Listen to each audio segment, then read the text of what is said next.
Hello students, elements of group 1 and 2 चे MCQs discuss करूयात. Classical थिंकिंगमधले थोडे सोपे MCQs असतात, म्हणून आपण क्रिटिकल थिंकिंग आणि कॉम्पिटिटिव्ह थिंकिंगमधले MCQs डिस्कस करूया. मॅक्झिमम MCQs हे फॅक्ट्सशी रिलेटेड आहे, म्हणजे तुम्हाला पाठांतर असेल, वाचन असेल तर तुम्हाला लवकर सोडवता येतील. क्रिटिकल थिंकिंगमध्ये question number 3.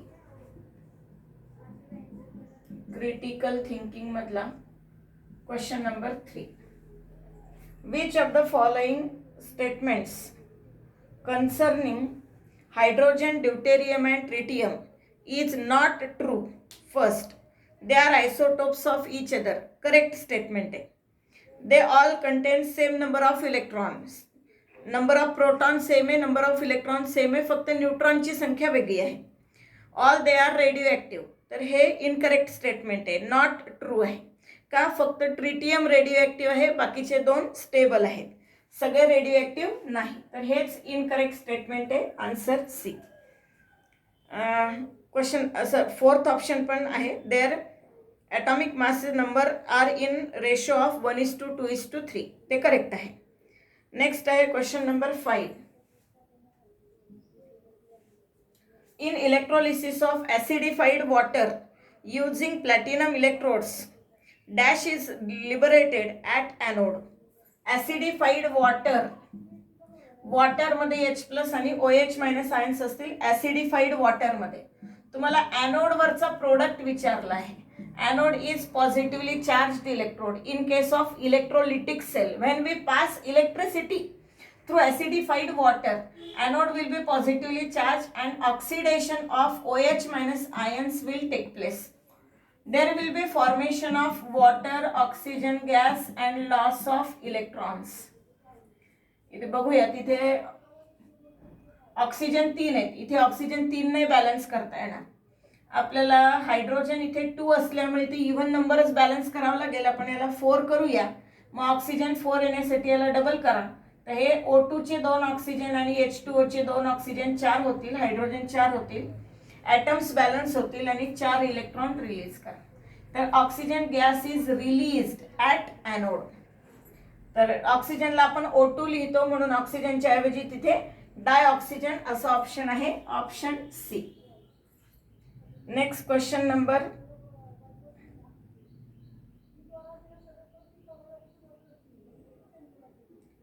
7. Dihydrogen is used for following except first, for hydrogenation of vegetable oil. Correct आहे. हायड्रोजनेशन ऑफ व्हेजिटेबल ऑइल आपण म्हणतो ना की oils are converted into fat by hydrogenation, catalytic reduction. Second, तुम्हाला एक्सेप्शनल केस विचारली आहे. Manufacturing of ammonia. Ammonia Haber's मेथडने आपण जेव्हा तयार करतो तेव्हा नायट्रोजन आणि डायहायड्रोजन म्हणजे हायड्रोजन गॅसची रिॲक्शन करतो, हे पण करेक्ट आहे. In preparation of methanol in bulk quantity, जो आपण वॉटर गॅस म्हणतो, कार्बन मोनॉक्साईड आणि हायड्रोजन गॅसचं मिक्सचर, त्याच्यामध्ये हायड्रोजन गॅस यूज होतो for preparation of methanol, methyl alcohol.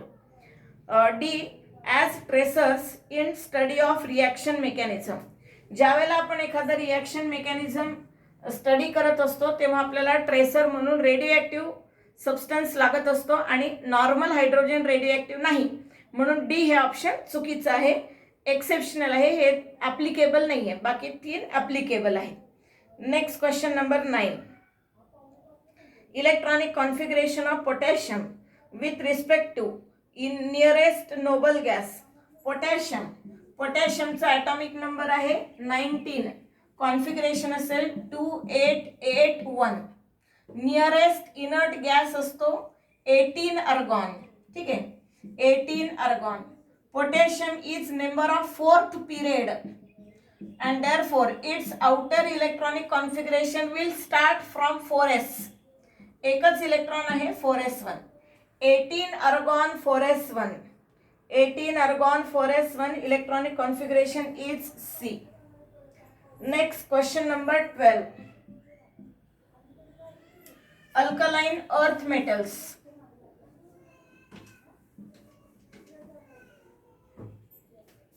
The alkaline earth metals barium, strontium, calcium, magnesium may be arranged in the decreasing order of first ionization enthalpy. जसं आपण top to bottom move होतो, atomic size वाढत जाते आणि आपल्याला decreasing order of ionization energy म्हणजे ionization energy कमीच होत जाते. Amount of energy required to remove electron कमी लागेल कारण फोर्स ऑफ अट्रॅक्शन कमी होतं.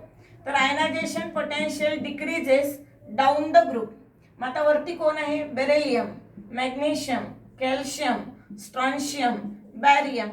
आयनायझेशन एनर्जीची डिक्रीजिंग ऑर्डर म्हटलं तर सर्वात जास्त आपल्याला जे दिलेले तेच बघायचं. बेरिलियम दिलेलं नाही, सोडा. मॅग्नेशियम दिलेले. मॅग्नेशियमची आयनायझेशन एनर्जी सर्वात जास्त, त्यापेक्षा कमी कॅल्शियमची, त्यापेक्षा कमी स्ट्रॉन्शियमची आणि त्यापेक्षा कमी बॅरियमची. तर magnesium greater than calcium, greater than strontium, greater than barium. असं ग्रेटर दॅन लिहिलेलं नाहीये, कॉमा दिलाय तर ठीक आहे. मॅग्नेशियम, कॅल्शियम, स्ट्रॉन्शियम आणि बॅरियम फर्स्ट पहिलीच सिरीज आपल्याला तीच सिक्वेन्स मध्ये दिसते. तर क्वेश्चन नंबर 12चा आन्सर होतं A. Which of the following is smallest atom. Atomic size सर्वात कमी कोणाची आहे?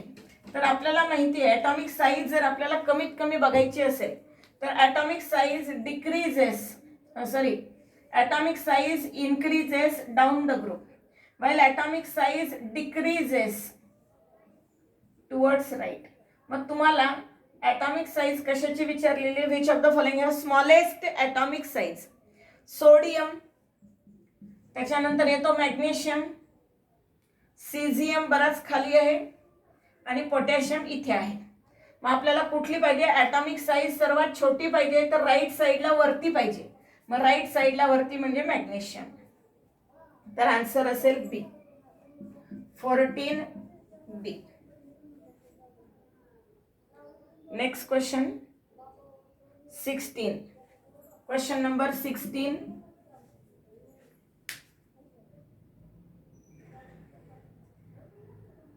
Alkali metals tarnish in air because dry air. Alkali metals magnesium असेल, कॅल्शियम असेल तर ते टार्निश होतात. Sorry, alkali metals, not alkaline earth metals. तर alkali metals get tarnished by dry air. का? तर एअर मधल्या ऑक्सिजन सोबत त्यांची रिएक्शन होते आणि त्यातून आपल्याला त्यांचे ऑक्साईड मिळतात. K2O, Na2O तर घ्यायची गरजच नाही, तो फायर कॅच करतो. K2O पोटॅशियम पण फायर कॅच करतो. पण त्याने म्हटले की ठीक आहे अल्कली मेटल्स. तर अल्कली मेटल एअर मधल्या कोणासोबत रिएक्शन करतात? ऑक्सिजन सोबत रिएक्शन करतात. मग ते फॉर्म ऑक्साईड. ते नायट्राइड नाही तयार करत. जे अल्कलाइन अर्थ मेटल्स आहेत ते नायट्राइड्स तयार करतात. मग फर्स्ट ऑप्शन आहे they react with oxygen to form corresponding oxide. A statement correct आहे. They react with nitrogen to form corresponding nitride नाही, कारण की अल्कलाइन अर्थ मेटल तसं करतात. They react with hydrogen to form hydride असं पण नाही, हायड्राइड सोबत रिएक्शन नाही. They react with halogen to form corresponding halide. तर आन्सर ए मिळालेलं आहे आपल्याला 16A. Question number 18. Which of the following statement is incorrect. चुकीचं काय आहे ते शोधा. ठीक आहे. First, NaCl is ionic compound. बरोबर आहे. सोडियम आणि क्लोरीन मध्ये इलेक्ट्रोनिगेटिव्हिटीचा डिफरन्स 1.7 पेक्षा जास्त आहे, तर त्याच्यामध्ये आयोनिक कॅरेक्टर आहे, आयोनिक कंपाऊंड आहे. दुसरं, LiCl has some covalent character. LiCl has some covalent character, हे पण बरोबर आहे. लिथियमची इलेक्ट्रोनिगेटिव्हिटी थोडी जास्त आहे आणि त्यांच्यामधला डिफरन्स कमी आहे, साईज पण कमी आहे. लिथियमची ॲबनॉर्मल पाहिलंय आपण प्रॉपर्टीज, तर याला कोव्हॅलंट कॅरेक्टर आहे. करेक्ट आहे. Next, lithium iodide is least covalent nature among alkali हॅलाइड्स.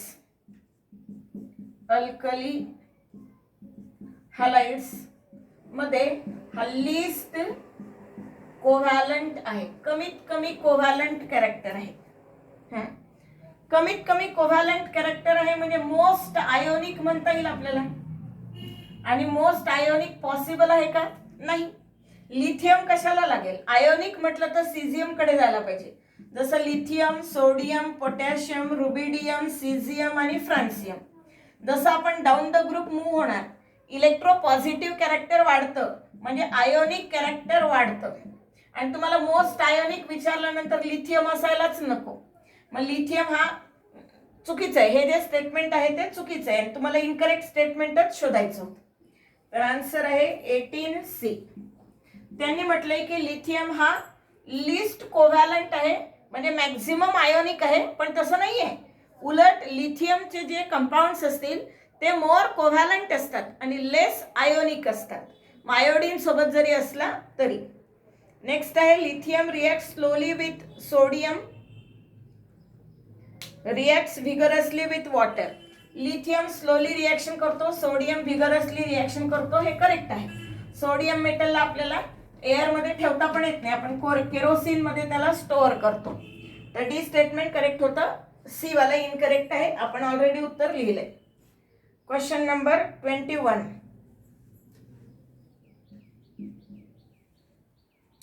Which of the following is incorrect about solution formed by dissolving alkali metals in ammonia?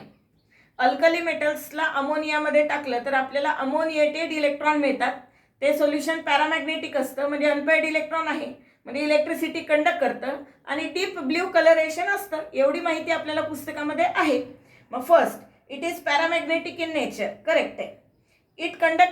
It is conducting in nature, paramagnetic आहे म्हणजे unpaired electron आहे ते electricity conduct करणार आहे. Second correct. It slowly liberates hydrogen resulting in formation of metal amide, हे पण correct आहे. The blue colour of solution slowly changes to yellow, असं नाहीये. ठीक आहे, तर आन्सर आहे D. A B C 3 statement correct होते. डी वाला स्टेटमेंट इनकरेक्ट आहे. पुढे आहे question number 24. The first member of group 2 element exhibit diagonal relationship with dash of modern periodic table. First member of group 2 element. Group 2 एलिमेंटचा पहिला member कोणता? Beryllium, magnesium. आता beryllium हा second पिरियडचा member आहे. तुम्हाला कुठला एलिमेंट पाहिजे? ग्रुप 2 च्या नंतरचा येणारा म्हणजे 13 ग्रुपचा, कारण थर्ड वाले जे आहेत ते डी ब्लॉक एलिमेंट आहे. मग 13 ग्रुपचा आणि थर्ड पिरियड मधला, 13 ग्रुपचा थर्ड पिरियड मधला. 13 ग्रुपचा पहिला असतो बोरॉन, दुसरा असतो ॲल्युमिनियम. तर आपल्याला बेरिलियमची जे पण प्रॉपर्टीज आहेत त्या ॲल्युमिनियमच्या सारख्या असतील. तर we have to select element from third period and 13 group.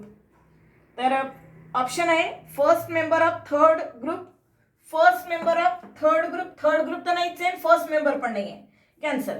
First member of group 13 ग्रुपचा फर्स्ट मेंबर सोबत नाही. C second member of group 13 चा सेकंड मेंबर, करेक्ट आहे.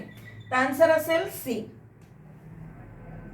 पुढे त्यांनी दिलंय की ती second member of group 14 group सोबत नाही आहे. डायगोनल रिलेशनशिप सेकंडचा 13 सोबत, थर्ड ए सोबत.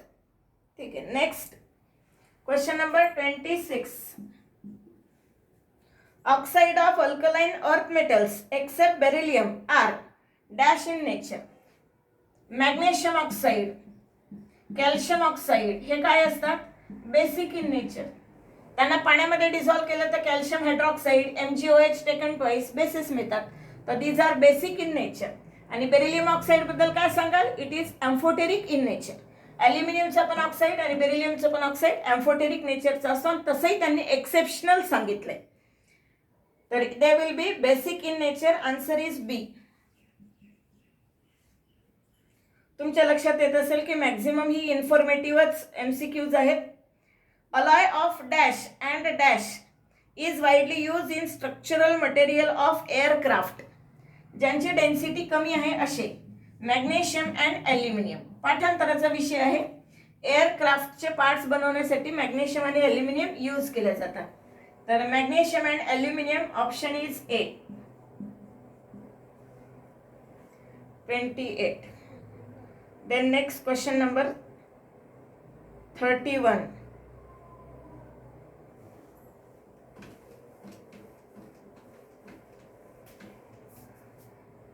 above 373 kelvin washing soda changes to white powder. आपल्याला माहिती आहे वॉशिंग सोडा म्हणजे Na2CO3.10H2O. ज्यावेळेला आपण त्याला हीट करणार बट बिलो 373 केल्विन आपल्याला मिळतं सोडियम कार्बोनेट मोनोहायड्रेट, आणि ज्यावेळेला आपण त्याला हीट करतो ग्रेटर दॅन 373 केल्विन टेम्परेचरला अनहायड्रस सोडियम कार्बोनेट मिळतो. या अनहायड्रस सोडियम कार्बोनेटला आपण म्हणतो सोडा ॲश. तुम्हाला शब्द शोधायचा आहे सोडा ॲश, आणि सोडा ॲश आहे डी 31D.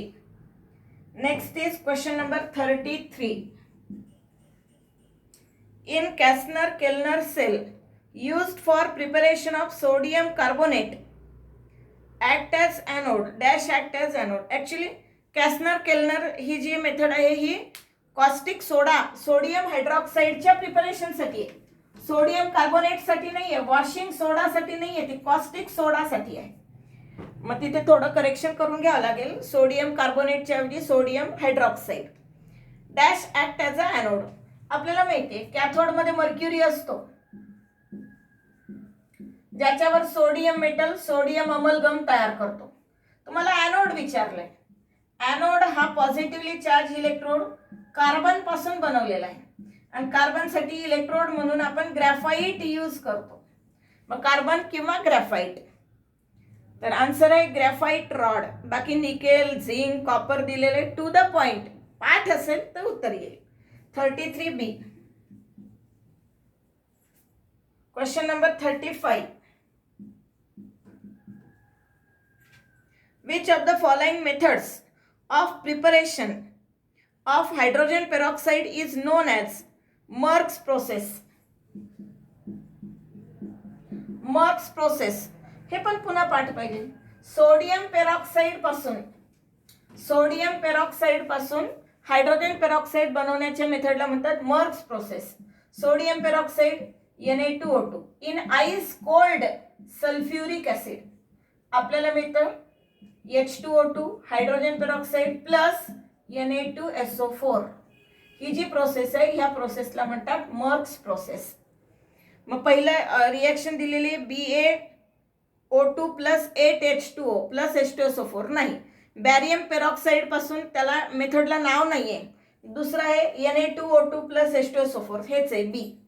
आन्सर असेल बी. Question number 45. त्याच्यानंतर क्वेश्चन नंबर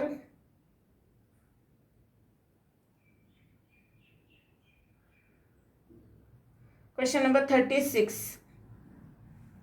35 होता तो, 36 पाहायचं आहे आपल्याला.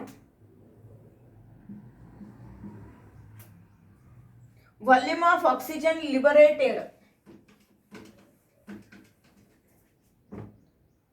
from 0.68 gram of hydrogen peroxide. Hydrogen पेरॉक्साईडचं स्लो डिकम्पोजिशन होऊन आपल्याला मिळतं H2O आणि ऑक्सिजन. बॅलन्स केलं तर हे 2 येईल, हे 2 येईल आणि हे 1 येईल. आता तुम्ही स्टोकिओमेट्री काढा. स्टोकिओमेट्रीमध्ये काय कळतं, याचं मॉलिक्युलर मास काढा. 2 इंटू हायड्रोजन 1 आणि ऑक्सिजनचं 16 आणि 16 32 म्हणजे 34 इंटू 2 68 ग्रॅम हायड्रोजन पेरॉक्साईड पासून ऑक्सिजनचा 1 मोलचा व्हॉल्यूम किती असतो? 1 मोलचा व्हॉल्यूम असतो 22.4 लिटर. आता नवीन पुस्तकाप्रमाणे तो 22.7 लिटर असा पण आहे, तर तुम्ही 22.4 किंवा 22.7 शोधू शकता. ठीक आहे, पण कधी 68 ग्रॅम हायड्रोजन पेरॉक्साईडच्या डिकम्पोजिशन नंतर.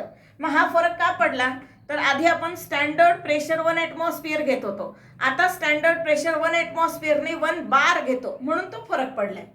तर 68 ग्रॅम असेल तर 227 लिटर, पण तुम्हाला 0.68 ग्रॅम दिले म्हणजे याचे 100 पट कमी दिले.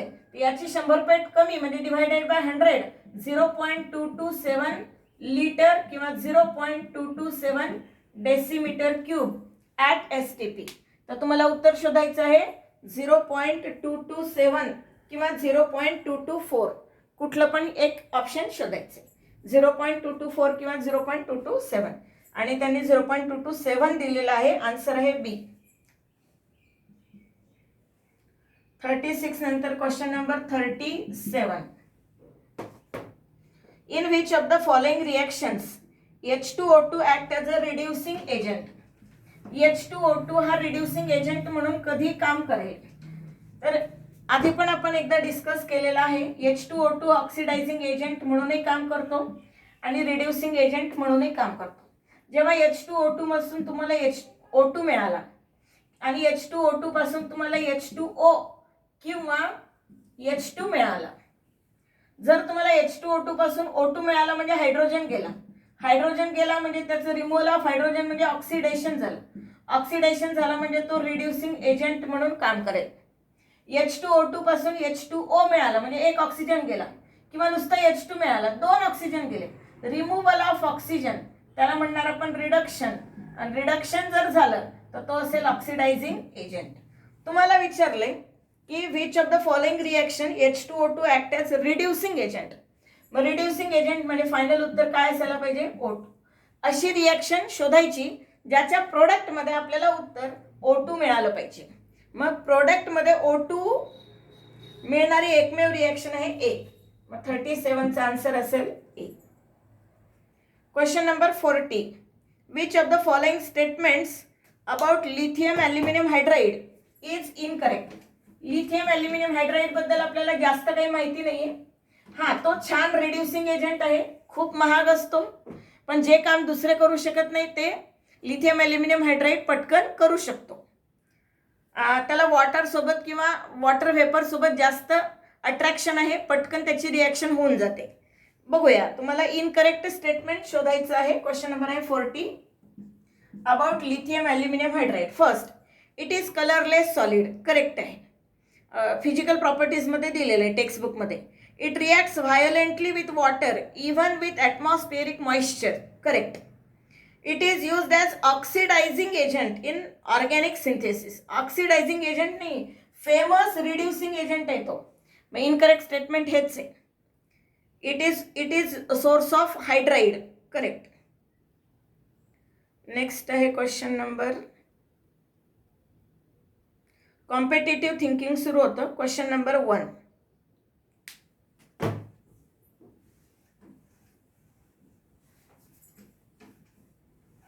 कॉम्पिटिटिव्ह थिंकिंगच्या क्वेश्चनवरून आपल्याला कळेल. आता ह्याच्यामध्ये काही क्वेश्चन नीटचे किंवा केरला सीईटीचे वगैरे आहेत, तर ते आपल्याला व्हॉल्यूम स्ट्रेंथचे न्यूमरिकल्स टेक्स्टबुकमध्ये कमी आहेत किंवा नाही आहेत.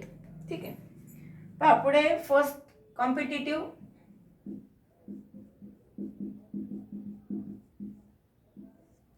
First, hydrogen resembles alkali metals in many aspects but differ in. Hydrogen आणि अल्कली मेटलमध्ये डिफरन्स काय आहे? तर काल आपण डिस्कस केलं होतं, आधीच डिस्कस केलेलं आहे की हायड्रोजन नॉन मेटल आहे, बाकी सगळे मेटल आहे. हायड्रोजनची इलेक्ट्रोपॉझिटिव्ह कॅरेक्टर कमी आहे, बाकीच्यांचं इलेक्ट्रोपॉझिटिव्ह कॅरेक्टर जास्त आहे. मेटल सगळे सॉलिड फिजिकल स्टेटमध्ये, हायड्रोजन गॅसियस फिजिकल स्टेटमध्ये आहे. बघूया काय दिलेले ते. फर्स्ट आहे metallic character.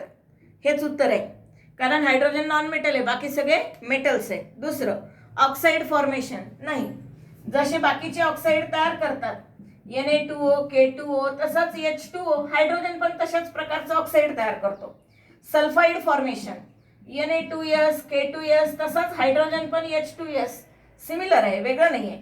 Halide formation NaCl, NaBr, Ki, तसंच हायड्रोजन पण HCl, HBr, HI सेम आहे.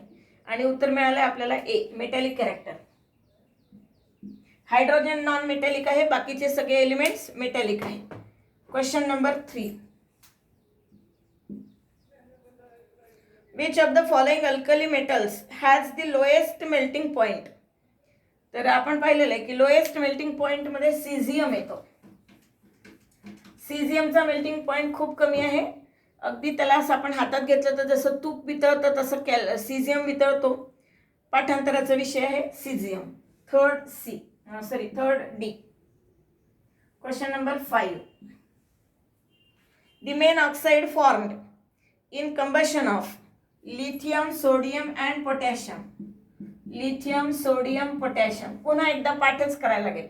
लिथियमचा मेन ऑक्साईड असतो Li2O. सोडियमचा मेन ऑक्साईड असतो पेरॉक्साईड Na2O2 आणि पोटॅशियमचा असतो पेरॉक्साईड नाही सुपर ऑक्साईड. तर Li2O Na2O2 आणि KO2 ऑप्शन आहे डी. फॅक्ट आहे, त्याला आपण चेंज नाही करू शकत आपल्या मनाने. किती नंबर झाला? 5.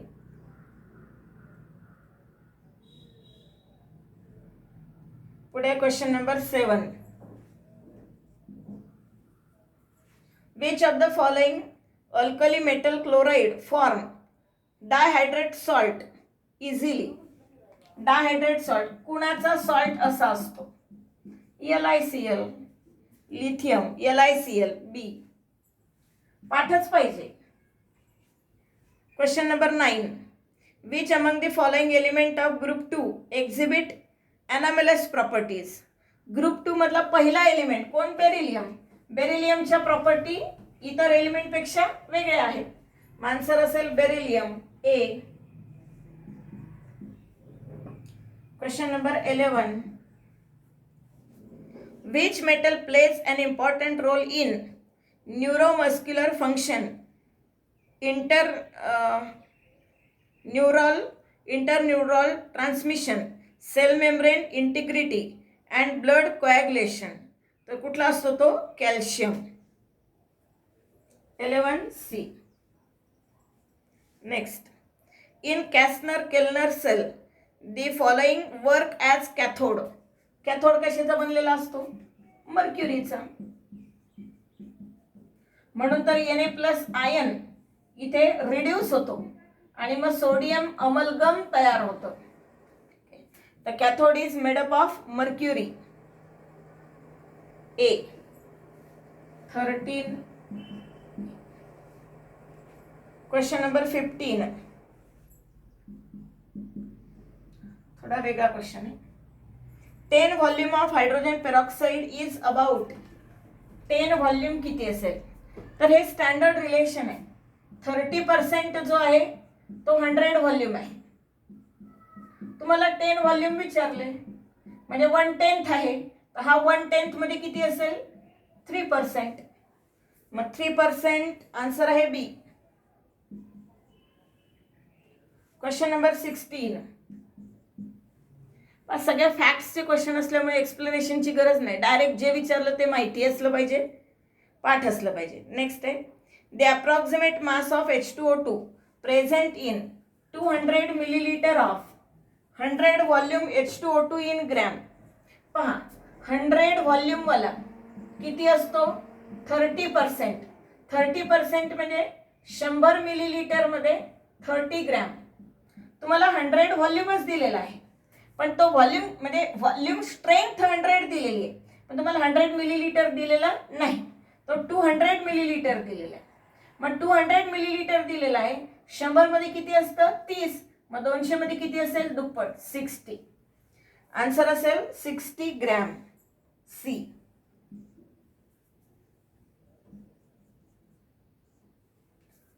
Question number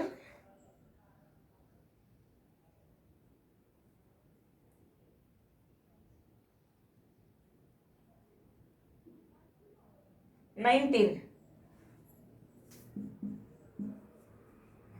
Magnesium reacts with element X to form ionic compound. Magnesium reacts with element X to form ionic compound. Ground state electronic configuration of X is 1s2, 2s2, 2p3. किती electron येथे? 7. 7 electron कोणाचे असतील? 3, 4, 5, 6, 7. 7. ठीक आहे. 3p3, 1s2, 2s2, 2p3. 7 atomic number कोणाचा आहे? नायट्रोजनचा. The simplest formula of this compound. मॅग्नेशियमची व्हॅलन्सी किती आहे? 2. नायट्रोजनची व्हॅलन्सी किती आहे? 3. क्रिस क्रॉस मेथड केलं तर फॉर्म्युला येईल Mg3n2 म्हणजे Mg3x2. नायट्रोजनच्या ऐवजी काय घेणार आपण? हॅलोजन. Mg3x2 आन्सर आहे D. Question number 21. Which one of the following sample of metals can produce most hydrogen by reacting with? कुणापासून आपल्याला जास्तीत जास्त हायड्रोजन मिळेल? तर ॲक्च्युली ती वॉटर सोबत रिएक्शन असायला पाहिजे. पहिला आहे सोडियम मेटल. सोडियम मेटलची रिएक्शन कशी करणार? NaOH plus half H2. एका मोल पासून किती मोल हायड्रोजन? Half mole hydrogen. मग 0.5 मोल सोडियम पासून 1/4 मोल हायड्रोजन. ठीक आहे. सेकंड आहे 0.5 मोल Ba. बॅरियम जो आहे हा डायव्हॅलंट मेटल आहे. मग आपल्याला लिहावं लागेल BaOH taken twice plus H2. याच्या एका मोल पासून किती मिळतं? 1 मोल. आणि याच्या 0.5 मोल पासून किती मिळेल? 0.5 मोल. इथे 0.5 मोल पासून 1/4 मोल. इथे 0.5 मोल पासून 0.5 मोल म्हणजे 1/2 मोल, म्हणजे हे जास्त आहे. पुढे 0.5 मोल लिथियम. सोडियम आणि लिथियमची व्हॅलन्सी सेम आहे. 0.5 मोल पोटॅशियम. हे सगळे फर्स्ट ग्रुपचे एलिमेंट आहे, म्हणून त्याच्यापासून मिळणारा हायड्रोजन कमी असेल. मात्र बॅरियम हा सेकंड ग्रुपचा मेंबर आहे, त्याची व्हॅलन्सी 2 आहे, म्हणून त्याच्यापासून आपल्याला जास्त हायड्रोजन मिळेल. तर बॅरियम आन्सर आहे बी. Question number 23.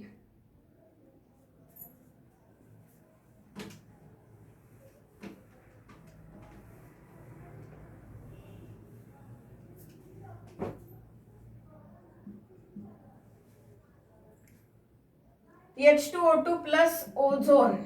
आता काय म्हणतात त्याला? काटे की टक्कर आहे. काटे की टक्कर क्यों है? हायड्रोजन पेरॉक्साइड ऑक्सिडायझिंग एजंट आणि रिड्युसिंग एजंट दोन्ही काम करतो, आणि ओझोन सुद्धा ऑक्सिडायझिंग एजंट आणि रिड्युसिंग एजंट दोन्ही काम करतो. आता कोण कसं काम करतो ते बघायला लागेल.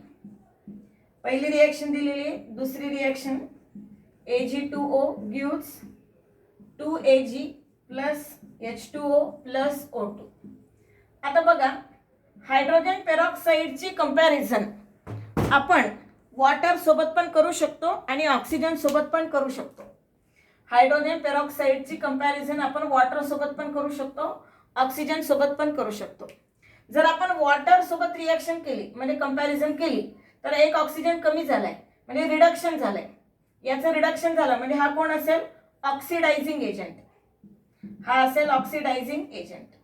पण समजा तुम्ही H2O2 ची कंपॅरिझन O2 सोबत केली तर हायड्रोजन निघून गेला, मग त्याचं रिडक्शन झालं आणि तो ऑक्सिडायझिंग एजंट म्हणून काम करेल. सॉरी, H2O2 पासून O2 मिळाला, त्याचं ऑक्सिडेशन झालं, तो रिड्युसिंग एजंट म्हणून काम करेल. H2O2 दोन्ही काम करू शकतो. पण आता ओझोन आहे. ओझोनची कंपॅरिझन आपण H2O सोबत नाही करू शकत.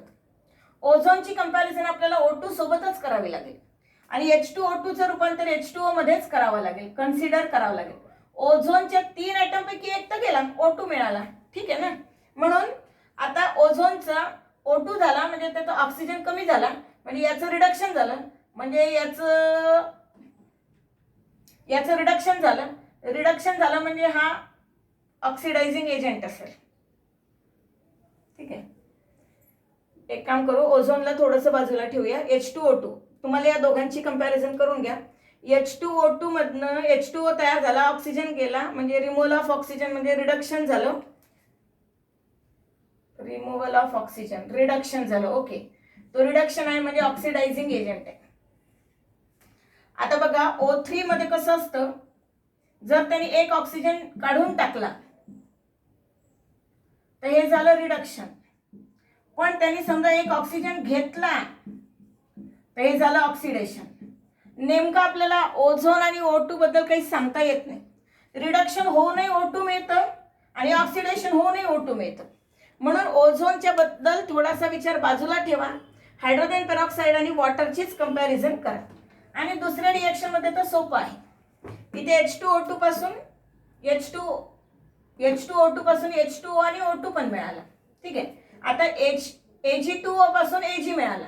Ag2O पासून Ag मिळाला म्हणजे याचं काय झालंय? रिडक्शन. म्हणजे हा कोण आहे? Oxidizing agent. ऑक्सिडायझिंग एजंट सोबतच रिएक्शन करू शकतो का? नाही, तो तर रिड्युसिंग एजंट सोबत रिएक्शन करणार. म्हणून पहिल्या रिएक्शन मध्ये H2O2 हा ऑक्सिडायझिंग एजंट म्हणून काम करेल, दुसऱ्या रिएक्शन मध्ये तो रिड्युसिंग एजंट म्हणून काम करेल. तर oxidising agent in first and reducing agent in second, option आहे ए. एक शेवटचा question 25. This is peroxide. KO2 हा सुपर ऑक्साइड आहे, पेरॉक्साइड नाहीये. BaO2 हा पेरॉक्साइड आहे, आपण पाहिलं ना, बॅरियम पेरॉक्साइड, ऑक्टॅहायड्राइड, हायड्रोजन पेरॉक्साइड तयार करताना. ठीक आहे, BaO2